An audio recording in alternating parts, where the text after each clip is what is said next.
छोटे से गांव में एक ब्राह्मण रहता था। उसका नाम रामकृष्ण था। वो अपनी विद्या और पवित्रता के लिए प्रसिद्ध था। गांव के लोग उसे सम्मान की दृष्टि से देखते थे, क्योंकि वह एक अच्छा और धार्मिक व्यक्ति था।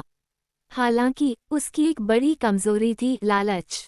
वो सदा धन और संपत्ति के पीछे भागता रहता था, भले ही उसके पास पहले से ही पर्याप्त था। रामकृष्ण का एक छोटा सा आश्रम था, जहां वह वेद, शास्त्र और धार्मिक कथाएं पढ़ाया करता था।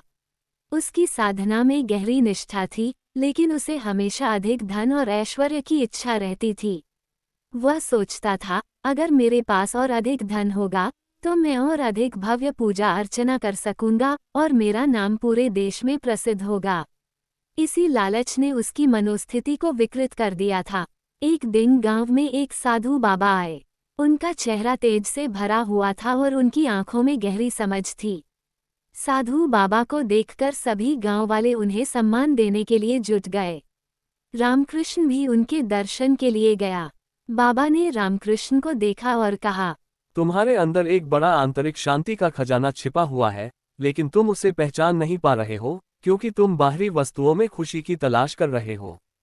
रामकृष्ण बाबा के शब्दों पर हंसते हुए बोला, आप सही कहते हैं बाबा, लेकिन यदि मेरे पास धन होगा तो मैं और अधिक अच्छे काम कर पाऊंगा और इसके द्वारा लोग मुझे सम्मान देंगे। साधु बाबा मुस्कुराए और कहा, तुम्हारी सोच में गलती है रामकृष्ण। धन केवल एक साधन है, जीवन का उद्देश्य नहीं। बाबा के शब्द रामकृष्ण के दिल में गहरे उतर गए, लेकिन उसकी लालच इतनी अधिक थी कि वो उन शब्दों को पूरी तरह से समझ नहीं सका। अगले दिन बाबा ने रामकृष्ण से कहा, तुम एक वचन लो, मैं तुम्हें एक अमूल्य खजाना दूंगा, लेकिन तुम इसे केवल उसी स्थान पर खोज सकते हो जहां तुम पहले से ही हो। रामकृष्ण को यह वचन बड़ा आकर्षक लगा और उसने खुशी खुशी बाबा का वचन लिया। बाबा ने कहा, तुम्हारे पास जो कुछ है उसे संतुष्ट होकर स्वीकार करो। सच्चा खजाना तुम्हारे भीतर ही है। ये कहकर बाबा ने आश्रम छोड़ दिया और कुछ दिनों बाद वह गांव से चले गए। रामकृष्ण को बाबा के शब्दों ने उलझन में डाल दिया। वह सोचने लगा, खजाना तो मेरे पास पहले से है, लेकिन मुझे क्यों नहीं दिखाई देता।